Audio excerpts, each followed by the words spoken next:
दोस्तों मीर रजा की जो है ना रिपोर्ट आ चुकी है पोस्टमार्टम की, ये सुनिएगा। बहुत ही शर्म का मुकाम है, हाईली कंडेमेबल है कि पुलिस तफ्तीश के नाम के ऊपर मीडिया पे ये खबरें चलाई जा रही हैं कि इनके अज़वाजी ताल्लुकात क्या थे। इसने आपको नहीं बताया मीडिया को कि इनमें से किन किन अफसरों ने घंटों रूम में बिठा के अपने बयान तो लेने नहीं आए मगर अपने दफ्तर में बिठा के बार बार वालिदैन को कहा कि भाई सुसाइड है, मान ले हमारा तजुर्बा है, खुदकुशी कर गया आपका लड़का, मान ले, बैठ जाए, घर जाके बस शोक मनाएं और उसके लिए कफारा अदा करें। ये शहर का एआईजी कह रहा था, एआईजी कह रहा था। सारे सवालों के जवाब दिए। पहली चीज जो तस्वीर में नजर आ रहा था वो बॉडी में सामने आई कि उसको यहाँ ठोड़ी के ऊपर एक इंजरी हुई थी।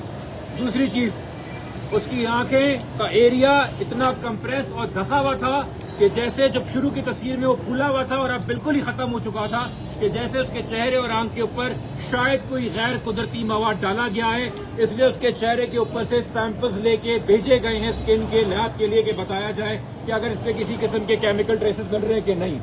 उसके माथे के ऊपर चोट का निशान था, उसकी नाक पे यहाँ पे चोट का और यहाँ इस तरफ से फ्रैक्चर है। उसके जो मुंह है, दांत जो आगे के हैं वो अपनी जगह पे, मगर उसके नीचे शदीद स्वेलिंग और कंजील ब्लड, जैसे उसके मुंह के ऊपर मुक्के मारे गए उसको मारने से पहले। उसके यहाँ कान के ऊपर का जो स्कल का एरिया है, इधर उसको फ्रैक्चर है कि उसको यहाँ पे तशद्दुद किया गया। उसके मुंह के अंदर का तालू का एरिया, जबान का एरिया और अंदर के गाल का एरिया, उसके अंदर से ऐसा कंजील्ड काला मवाद मिला है जो बॉडी के अंदर कुदरती तौर पे नहीं मिलता। उस मवाद को भी निकाल के लेबोरेटरी भेजा गया है कि ऐसी क्या चीज उसको पीने पे मजबूर की गई या पिलाई गई। और ना सिर्फ यहाँ तक बल्कि हलक के अंदर तक के जो मसल्स हैं अंदरूनी, उस काले मवाद से भरे हुए हैं। उसके अलावा यहाँ जो आपकी हाइट बोन है जो अक्सर क्रैक कर जाती है अगर आपको फांसी पे टांगा जाए, मगर अगर वैसे कला दबाया जाए तो ये कंप्रेस भी होती है, यहाँ पे डिस्कलरेशन भी आती है। तो बेशक ऊपर की स्किन डिकम्पोज हो गई है, अंदर तक के मसल्स पे उस इंजरी के निशान है। फायर आर्म इंजरी के ऊपर आते हैं तो शुरू में कहा गया कि सीने से लगी और कमर से निकली। ये साबित हो गया है आज 110% गोली कमर में लगी, कमर से निकली, छठी पसली को तोड़ते हुए, चीरते हुए, फ्रैक्चर कॉज करते हुए, जिसके असरात 5वीं पसली पे भी आए और बाकायदा एंट्री का निशान पसलियां के हड्डियां भी बता रही हैं। और फिर वो दिल के नीचे हिस्से में जाके लगी और 2 जगह टेर करते हुए निकली, जिसकी वजह से लंग्स में, फेफड़ों के अंदर खून भर गया। और ये कंफर्म हो गया कि गोली आगे से निकली और उसकी ट्रैजेक्टरी पीछे से थी और हड्डियों की टूटने का और फ्रैक्चर की डायरेक्शन ये कंफर्म कर रही है कि गोली पीछे से मारी गई, सामने से नहीं मारी गई। उसके जिस्म के ऊपर जगह जगह ये काले धब्बे क्या हैं, वहां से 17 स्किन सैंपल, 17 अलग जगह से जिस्म के सैंपल लेके केमिकल रिपोर्ट के लिए, एग्जामिनिंग रिपोर्ट के लिए भेजे गए हैं, जिसका हमें इंतजार है कि वो आना बाकी है। मगर एक बात साबित हो गई, जो रसवाई आपने पैदा की हुई थी, जो ह्यूमिलिएशन आपने पैदा की हुई थी, जो आप तोड़ तोड़ के सीसीटीवी दिखा रहे हैं, जो आप तोड़ तोड़ के ऑडियो लीक दिखा रहे हैं, कुछ चुल्लू भर पानी है तो शर्म से डूब के मर जाइए। जो आला हुकाम में शहर के, ये कत्ल है, तशद्दुद के बाद, टॉर्चर के बाद कराची के एक हंसते खेलते एम्बिशियस पढ़े लिखे नौजवान का बेमाना कत्ल है। मगर आप तफ्तीश नहीं करना चाहते, आप खानदान को ह्यूमिलिएट करना चाहते हैं, हरास करना चाहते हैं, एग्जॉस्ट करना चाहते हैं। मुझे इस एआईजी पे, इस एसएसबी की इन्वेस्टिगेशन टीम पे, और जब मैं मुझे कह रहा हूं तो मैं फैमिली की बात कर रहा हूं, हमें भरोसा नहीं है। हम पूरी इन्वेस्टिगेशन के मुतालबे बदलने का मुतालबा करते हैं, सारे सीनियर अफसर समेत। और अगर दूसरे अफसर भी ऐसे ही लगाए गए जैसे हैदराबाद और जामशोर से डॉक्टर आ रहे थे तो फिर हम कोर्ट में जाके पूरी सदा रखेंगे। But have no doubts about it, senior police अफसरों ने इन 10 दिनों में हर एक दिन खानदान के साथ लगाया कि इनको मिसगाइड किया जाए कि ये सुसाइड है। हम अदालत से रुजू करेंगे और हम वो अफसर लेके आएंगे जिन पे हमें भरोसा है कि ये साफ शफाफ रेपुटेशन कर सकते हैं और शायद उन 62 लोगों का प्रेशर सह सकते हैं। जो कि देखिए, आपके ख्याल में किसी मोबाइल चोर के लिए इतने जतन किए जा रहे हैं? आपके ख्याल में किसी छोटे से गेस्ट हाउस चलाने वाले के लिए इतने जतन किए जा रहे होंगे? होगा वो गेस्ट हाउस मुलविस, हमें अब भी शक है। मगर उसका मालिक कौन है, वो किसका फ्रंट है? आपके ख्याल में जो शायद जिन गुंडों ने बैठ के इसको मारा है, कोई केमिकल इसको पिलाया और गोली मारी है, उनको बचाने के लिए जतन किए जा रहे हैं? उन गुंडों को भी किसी ने हायर किया होगा।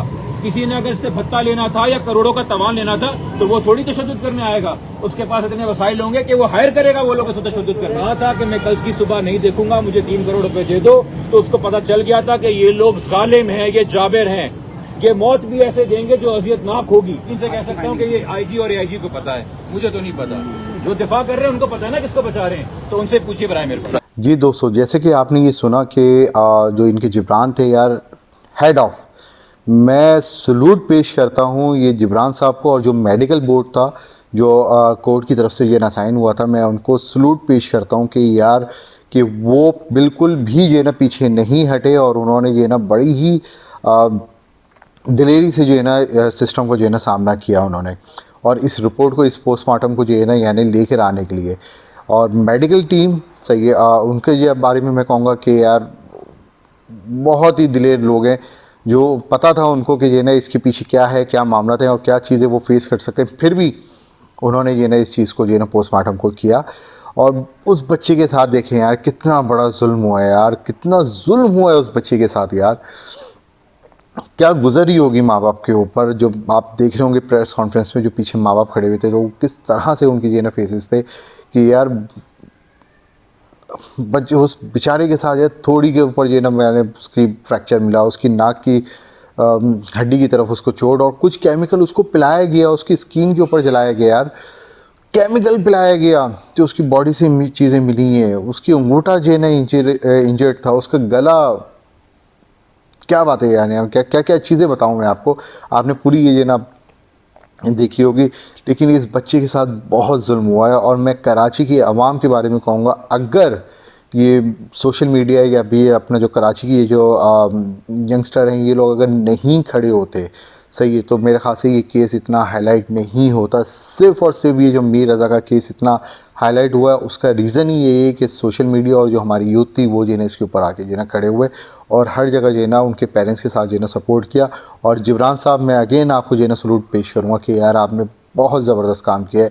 अब कराची की आवाम का जो है, कराची के जो लोग रहने वाले हैं, ये उनका जो है ना तकाज़ा है कि वो किस तरह से जो है ना इस चीज़ के ऊपर निकलते हैं, और वो क्या रिस्पांस करते हैं, और इस बच्चे को, हमारे कराची के भाई को, हमारे बच्चे को किस तरह से जो है ना ये लोग इंसाफ दिलाने में हेल्प करते हैं। और मैं गवर्नमेंट के बारे में कहूँगा और हमारी पुलिस के बारे में कहूँगा, बस क्या कहूँ यार, उनके बारे में तो कुछ जो है ना कुछ अल्फाज नहीं है मेरे पास कि मैं उनके बारे में क्या कहूँ। लेकिन अब सिंध गवर्नमेंट को इसके ऊपर जो है ना सोचना पड़ेगा, और एक अच्छी टीम जो है ना साइन करनी पड़ेगी कि इस केस को जो है ना अच्छी तरह से देख सकें। इस बच्चे के साथ बहुत जुल्म हुआ है, इसको इंसाफ मिलना चाहिए।